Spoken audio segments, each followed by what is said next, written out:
People का एक पत्ता, उस पत्ते पर थोड़ा सा चावल, थोड़ा सा चावल। पूर्णिमा की रात्रि को अपने हाथ में लेकर, अपने नयनों से लगाकर, शरीर पर से स्वयं उतारकर उसको दरवाजे के पास रख दीजिए।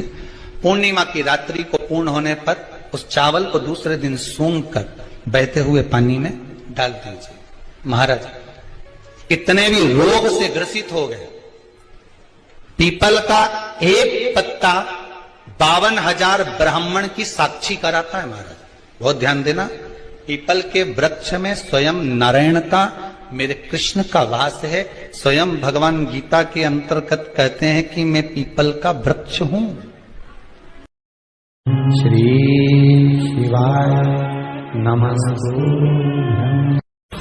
और एक विश्वास के साथ आप लोगों से कहना चाहूंगा, जितने लोग आस्था पर कथा सुन रहे हो, जितने फेसबुक यूट्यूब पर सुन रहे हो, और जितने लोग मालेगांव की ये पवित्र भूमि पर बैठकर कथा सुन रहे हो, एक दिल से कहूं आप लोगों से, आप स्वीकार करिएगा, दुख की घड़ी में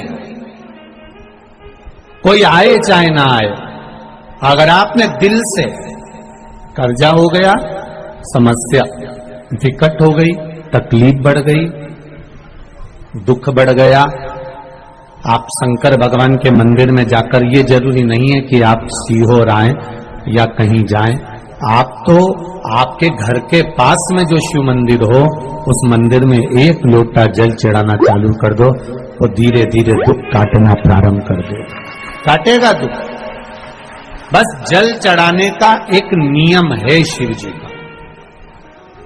शंकर भगवान को जो जल चढ़ाया जाता है दुख काटने के लिए, तकलीफ काटने के लिए, कष्ट मिटाने के लिए, तो एक नियम है शंकर भगवान का जल चढ़ाने का जो नियम है।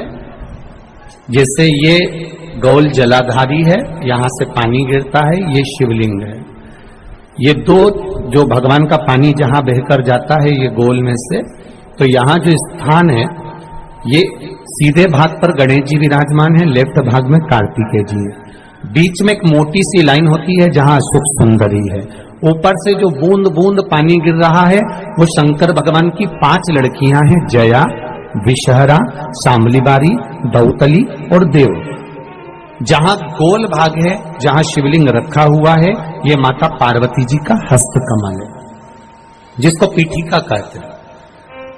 महाराज, जल चढ़ाने का नियम है, जब हमारे ऊपर दुख होता है, तकलीफ होती है, कष्ट होता है, बड़ी दिक्कत परेशानी होती है, तो हम जल चढ़ाते हैं। तो जल को चढ़ाने का नियम है, पहले गणेश जी का स्थान, कार्तिकेय का स्थान, अशोक सुंदरी की जगह, फिर माता पार्वती की पीठिका, उसके बाद जलाधारी को स्मरण कर कर जल धीरे धीरे शंकर भगवान पर छोड़ा जाता है। जब धीरे धीरे शिव जी पर जल चढ़ाएं, उसके बाद में आप अपने मन की कामना जब जल चढ़ाते जाएं और बाबा से कहते जाएं, बाबा रोज कामना कहने की जरूरत नहीं है, एक बार आप कामना करो और उसके बाद जल चढ़ाना प्रारंभ करो, और उसको कहना जरूर, तेरे दरबार से कोई खाली नहीं गया मेरे शंभू, मैं नहीं जानती, मैं तो इतना जानती हूँ कि कंकर शंकर है और तू सुनता जरूर है। ब्रह्मा ब्रह्म लोक में है, भगवान विष्णु वैकुंठ लोक में है, पर मृत्यु लोक में मेरा देवाधिदेव महादेव है, मेरी सुनेगा जरूर। और बाबा से विनय कर कर आप आइए। जल चढ़ाने का नियम, अगर दुख है, तकलीफ है, कष्ट है तो ऐसे चढ़ा दो, और अगर मन कर रहा है डायरेक्ट शिव जी पे चढ़ाना हो तो तुम्हारी मर्जी, उसमें कोई मना नहीं। शिव तत्व किसको कहते हैं? शंकर का गुणगान, शिव का स्मरण, भगवान शंकर का मंत्र जाप किसको कहते हैं? ये वही समझ सकता है जिसके भीतर शिव समाया होगा। और एक विश्वास के साथ आप लोगों से कहना चाहूंगा, जितने लोग आस्था पर कथा सुन रहे हो, जितने फेसबुक यूट्यूब पर सुन रहे हो, और जितने लोग मालेगांव की ये पवित्र भूमि पर बैठकर कथा सुन रहे हो, आप दिल से उसकी कथा सुनना।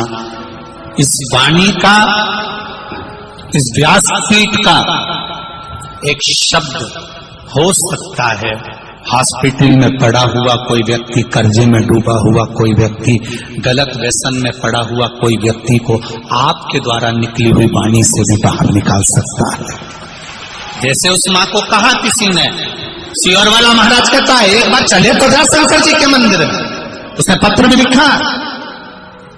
जब वो सियोर वाला महाराज कहता है, चिल्ला चिल्ला कर कहता है, एक लोटा जल सारी समस्या का हल। तो जा, 7 साल में उस बच्चे की वाणी वापिस आ सकती है जो वाणी नहीं थी। जब वो वाणी मेरा महादेव दे सकता है, वो देखो उस माँ के चेहरे की खुशी, उस माँ के चेहरे की रौनकता, जिसका बेटा 7 साल बाद बोला हो, उसका आनंद देखिए कि कितना होगा, कितना आनंद होगा।